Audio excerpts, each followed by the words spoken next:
Illinois Stories is brought to you by the Corporation for Public Broadcasting, Illinois Arts Council Agency, and by the supportive viewers like you. Thank you.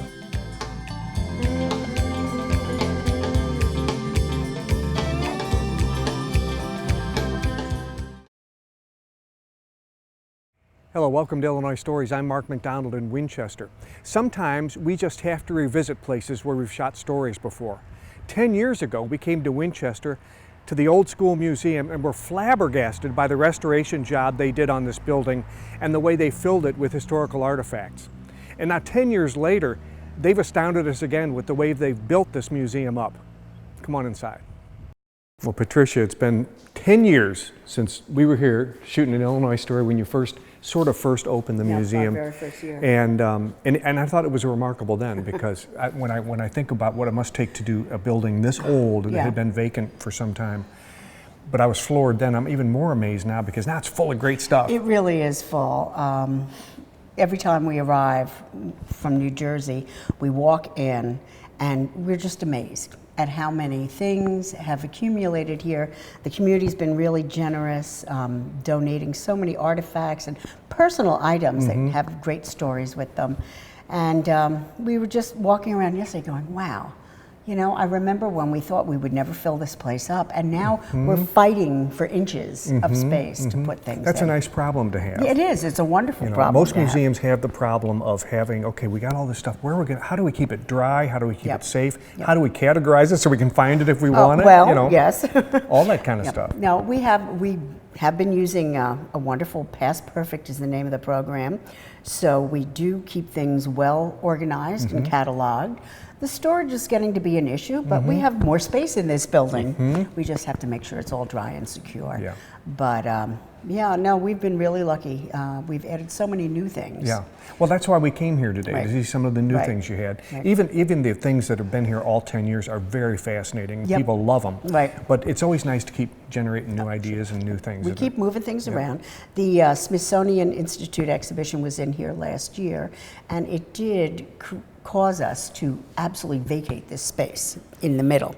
So it really gave us a wonderful opportunity to look at what we had out and to position things and pull some new things out of the cabinets and redecorate a little. You have a new exhibit down here, a new display case, which is really well done.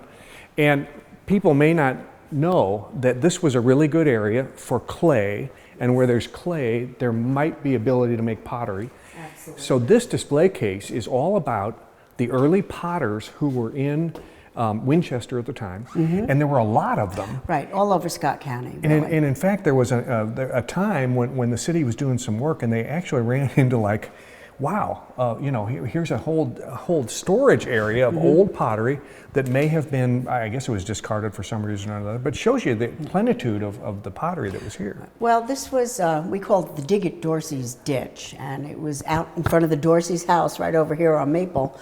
And the city was working on sewers, and they dug the backhoe in, and they came up with just a bucket full of pot shards. And you can see from these photos, it must have been the dump site for the kiln. It was, at one point, we know it was the Kirkpatrick kiln. There were several other people that had, used that site too.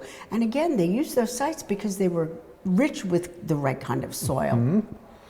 And things would fire and they would break, or they would be misshapen or not hold water. So they would just dump it into a pile, and eventually it all got buried. So an archaeologist's dream, right? Yep. So, and we have an archaeologist on our board, local woman, Dr. Claire Dapper Coonrod, and the city called us and said, "We'll give you a week. We can go do something else. We'll give you a week to suss out what's in this ditch." And so she got down in there with her mother, Janice, and they pulled out buckets and buckets of pot shards.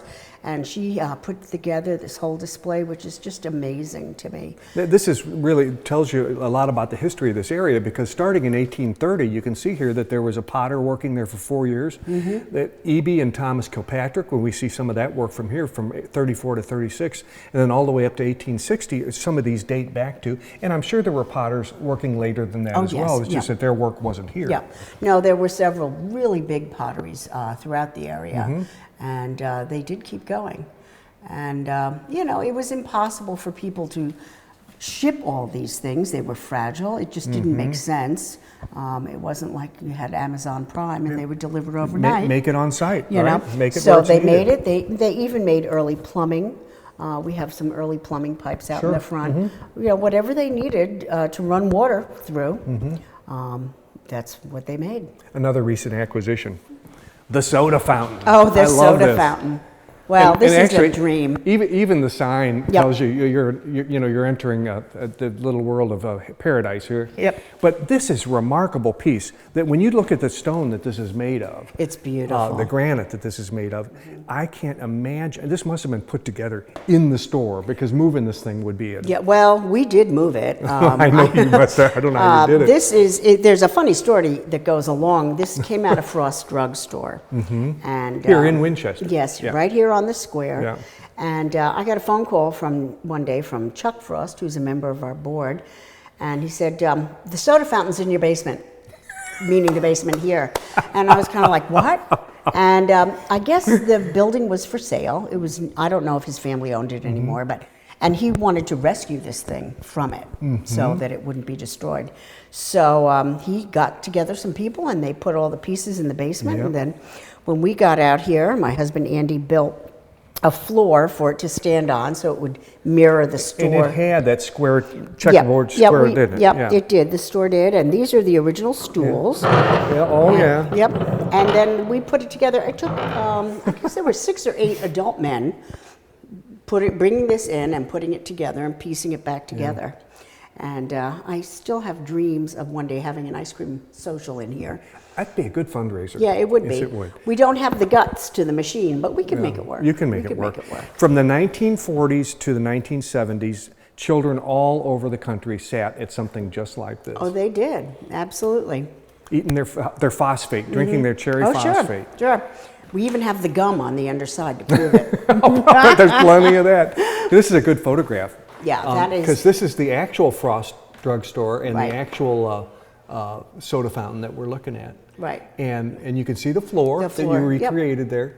And there was a jukebox right next to it, and which you have, not the same jukebox. Right, it's a different one. But one right next to it. And then we also have booths out of the drugstore where I'm sure as a little girl I sat and we had a burger. I remember it was a big deal to go uptown. We'd go grocery shopping. Remember when we were kids, we didn't need that much room to get in and out of there, did we? And we'd sit up there. Yep. And yeah, it was wonderful. It was a big outing, big deal. Wow. Now, probably also on the square or on Main Street, there would have been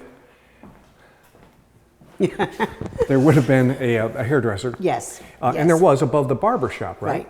Right. And this creation lived in the hairdresser. It's kind of scary. It is kind of scary. You have to trust this person to roll up your hair in there and clip these onto your head and then plug it in. It's the plugging in that is frightening. That's the scary part, I know. I've seen them in movies, I've seen them in old publications, and it was a permanent wave. Oh, man. Well, look at the ground wire. Oh, God. It was the permanent wave. That's how they did it back in the day. Somebody's head would go up in here. They'd sit on a chair. And then the person, hopefully, who knew what she was doing would somehow get all these positioned in the right place to make the wave that the client absolutely. wanted.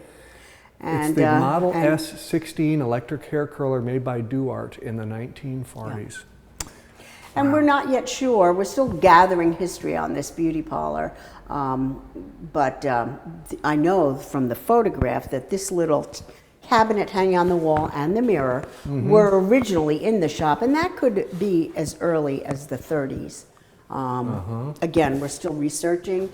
And Steve Montgomery, who's locally, gave us all this equipment. He had the barber shop right below this. And he still has that little sink that's in the background is still over there. We have to go get that and attach it to the wall. This would have been a more updated way to curl your hair. Yeah, I think that's probably newer. Than this over here, right? As she built her business, she probably bought some newer equipment. That's a pretty fancy wash chair. Yes, it is. You know, yes, slides back and it'll go to the sink and they washed heads in there.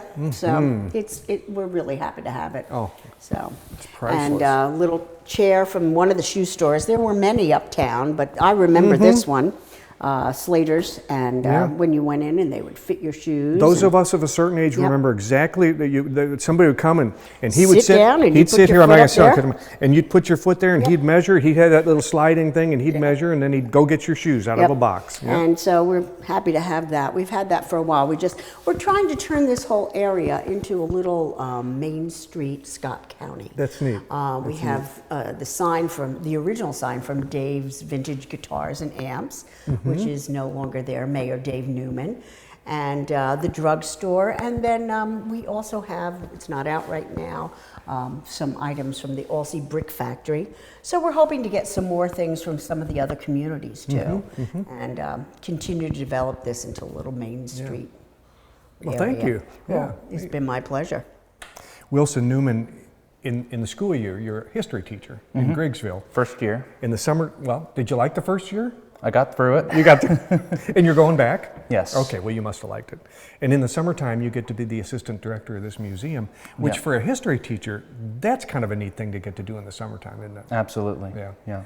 You had a project that you sunk your teeth into, because when the Smithsonian had their traveling exhibit here, they encouraged you to add something to it, right? And you all came up with the idea that, one of the most important things about living in rural Illinois was the electrification movement that actually happened in the 30s. Yeah. But there were attempts before that to get it to happen, and in fact, Winchester was kind of a pioneer, wasn't it? Yes. In 1936 and 37, they built up a rural co-op, electrification co-op, and they were the first to produce their own power because the power companies were too expensive.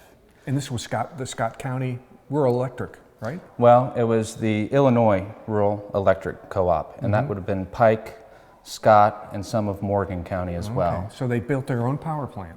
Okay, what were they burning? How did they generate the power? It was diesel powered. Diesel. Okay. And soon after they had built this power plant, this was one of the first power plants in Winchester, built in 1891. It's really old. That was a private company. And within 10 years or so, they had only about 126 lights in the downtown Winchester area. So it wasn't expanding very quickly, but in the 30s, with the New Deal, they were trying to bring electricity to the countryside, and so this was happening all over the country at this time. But it was unusual for a community like Scott County, for instance, to build their own plant. Yeah, and it was communities from Pike, Scott, and Morgan coming together to take on this huge project. And they did a great job. It says here they had to pay $5 to join, and then a monthly bill of $3.50, which was a minimum, and that could have paid for a 10-hour day of work.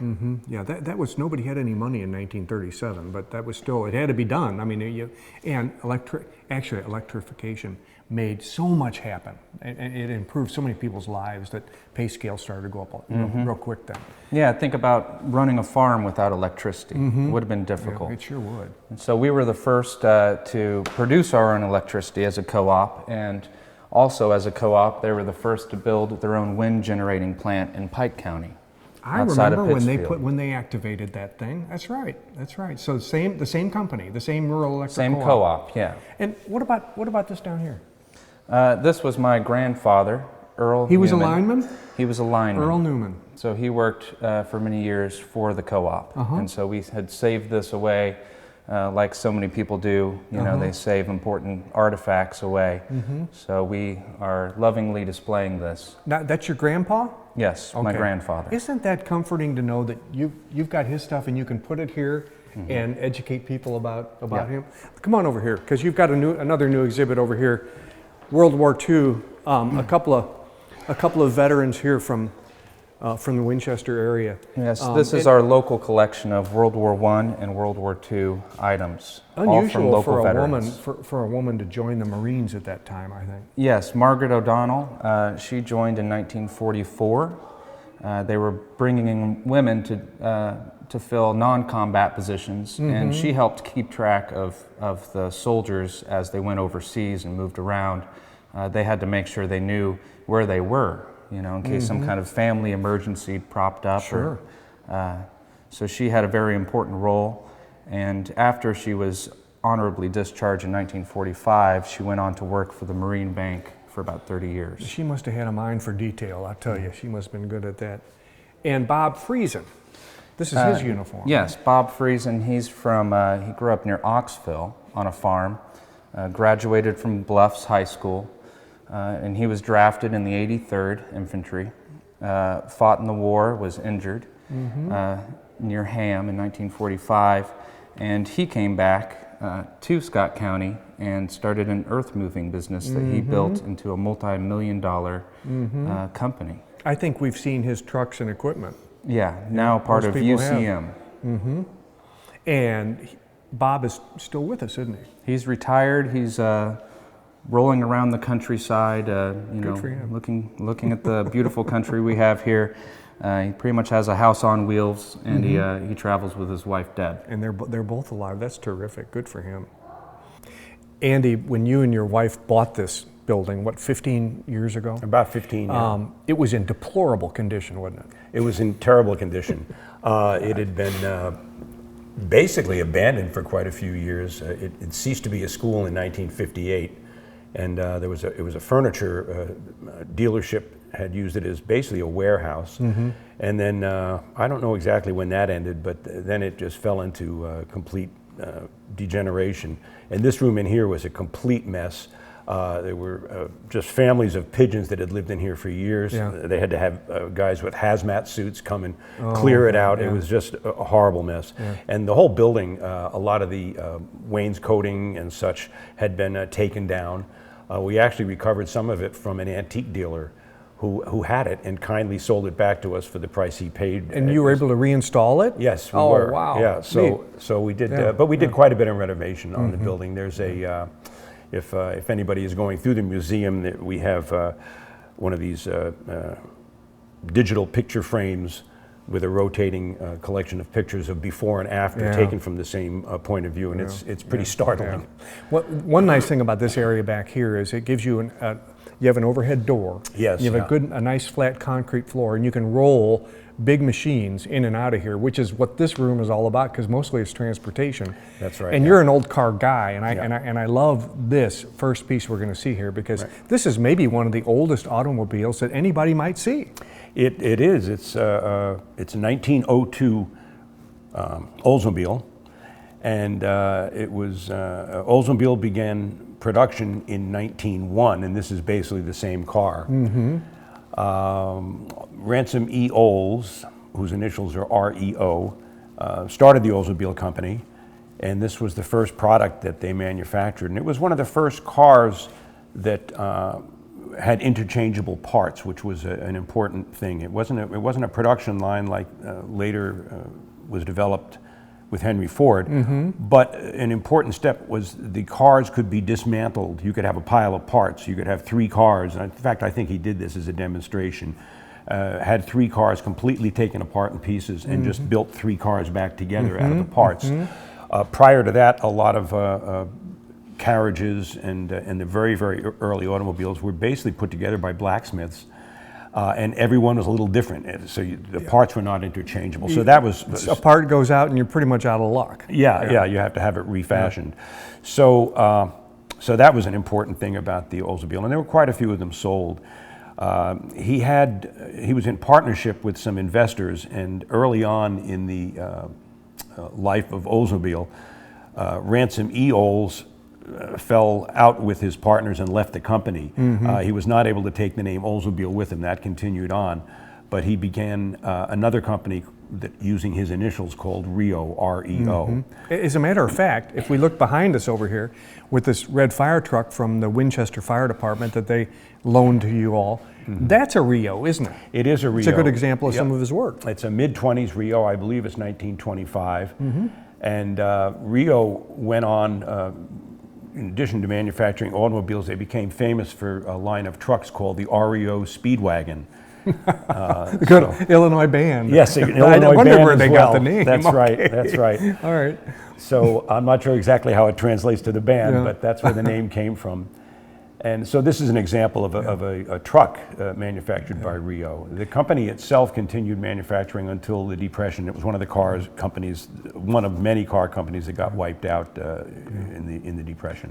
One of Old's biggest competitors would have been the Ford over here, and this is the model. Ford Model N. A lot of us are familiar with the A and the T, but not the N. Right. Well, the N predated the Model T. It was the model actually just before the Model T.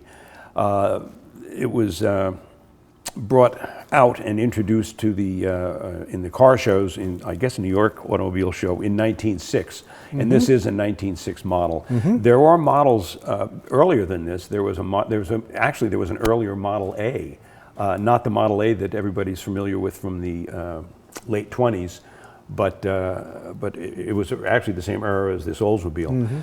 But anyway, the Model N was the first really affordable lightweight car, because that was Henry Ford's whole thing, was to have a car that everybody could afford. And he succeeded basically with the Model T, but this predates the Model T. It has a lot of similar features to the Model T. It's got a 4-cylinder engine, it has a planetary transmission, et cetera, et cetera. Obviously this one is unrestored. Both of these cars, actually, I purchased both of these cars probably, I'm guessing, about a dozen years ago at an auction in, not St. Louis, Springfield. So they have an Illinois history of their own. And speaking of Illinois history, I love this mural over here. And this did not come easily. This was, you all had a very tiny card, right? It was that had this photograph yes. on it. And this is, people who love local history will love this, because this is in Winchester, and you all have a connection to this man that's running this gas station. We do. You? That my wife Tricia is his granddaughter, so that's my wife's grandfather, and Wilson, who you have interviewed as well. Newman, yeah. That's his great grandfather. Wow. And the station is no longer in existence, but we have reason to believe it was on the corner of the square where the bowling alley is now. And that building was previously a Ford dealership.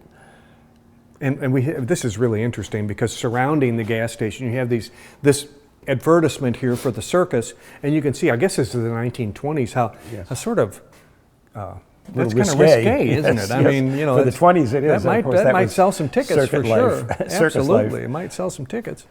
Yeah, there's a car over on the right of the mural that kind of helps set the date. It's definitely a 20s, mid-20s era automobile. And again, a sign for the circus. And a circus So if you sign, don't like the ladies, you got the wild animals there that you can go see. Okay. But we were very pleased that it was able to be enlarged to such a great degree, because as we said, it was started out just as a small postcard, and we weren't really sure how well it would the definition would hold up with such an enlargement.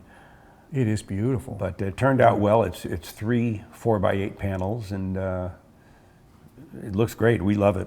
One last little visit before I let you go. This Sure. yellow airplane over here is just going to get everybody's attention. Yeah. It can't help it, because you don't see little. They call this a baby. A baby Great Lakes. A baby Great Lakes. You don't see anything like this very often. This was made just for aerobatics, wasn't it? Yeah, Great Lakes was very popular in the 20s with the barnstorming. So you could do rolls with it and all sorts of aerobatics, as you said.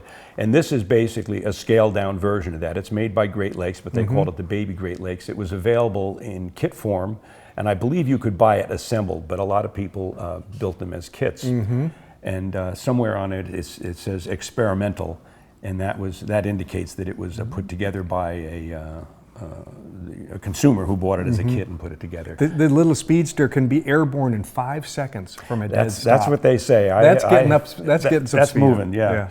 I have never flown this. I'm not a pilot, so I can't speak firsthand about its maneuverability. Maybe that's what you do next, huh? Well, who knows? But for now, it's here. Yeah.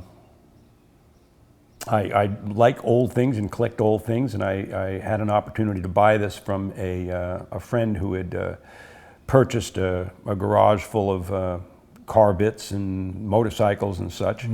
And the deal he had there was to buy anything, he had to buy everything. So he ended up with the plane and no place to put it, and so I couldn't resist buying it. Yeah, right. Andy, I got something for you. Got a deal for you. Got another old thing you can buy. That's right.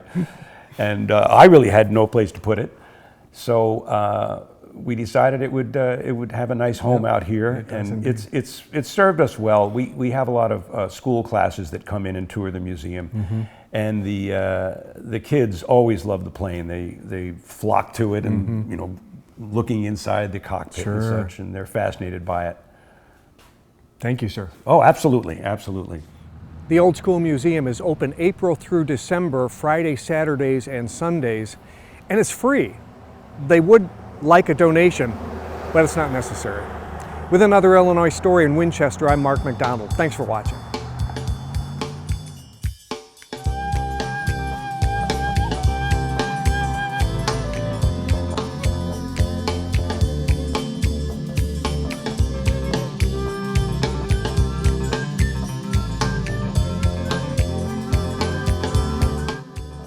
Illinois Stories is brought to you by the Corporation for Public Broadcasting, Illinois Arts Council Agency, and by the support of viewers like you.